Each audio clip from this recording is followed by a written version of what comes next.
এইটাই এটাই আমার আশ্রয়, আমার শান্তির জায়গা।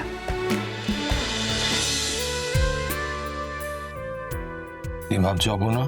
একটা সব পেয়েছি, খুশি হচ্ছে জানো স্যার। আমার আর কিছু চাওয়ার নেই।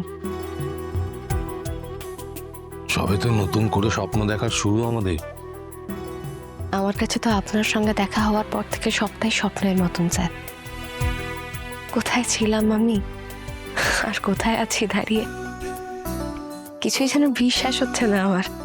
সবটাই এখনো স্বপ্নের মতন মনে হয়। আমার কাছেও বিশ্বাস করো, আমি তো নিঃস্ব হয়ে গিয়েছিলাম, ফাঁকা ছিলাম। যেন সবাই বলে যে জীবন অনিশ্চিত, কিন্তু আমি নিজের জীবনের অভিজ্ঞতা দিয়ে বুঝেছি জীবন অদ্ভুত সুন্দর, রঙিন, আশ্চর্য রকমের সুন্দর। এখন যদি আর কোনো বিপদও হয়, আফসোস নিয়ে মরবো না। এই এই একদম চুপ, একদম এসব কথা বলবে না। যে সব সময় বাঁচার কথা বলে, অপটিমিস্টিক একটা মানুষ, তার মুখে এই ধরনের কথা মানায় না।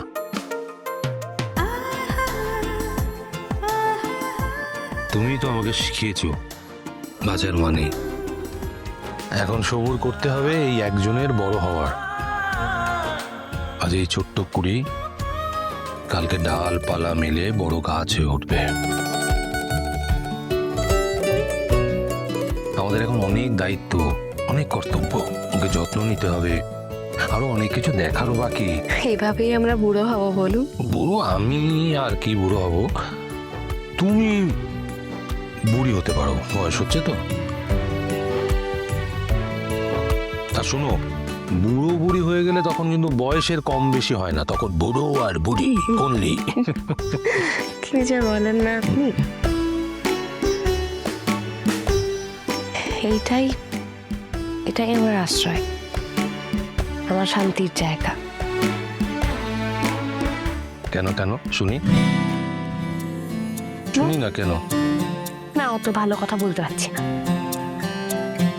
সবকিছু বলে বোঝানো যায় না।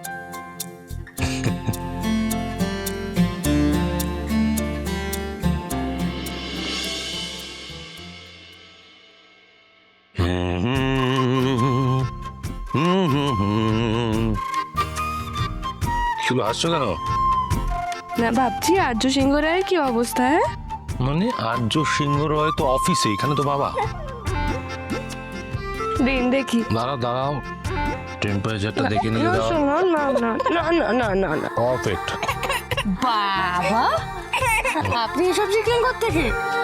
সব জানি আমি, সব জানা আছে। নাও ধরো, এই যে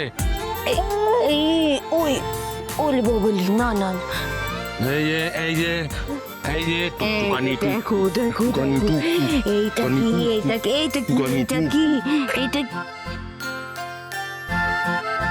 এই তো, এই যে একটু ঘুমিয়ে পড়ো, চোখটা বন্ধ কর। আরে চোখ তো আমি বন্ধ করে আছি, ও তোমার কথা শুনছেই না। দাঁড়াও, উফ,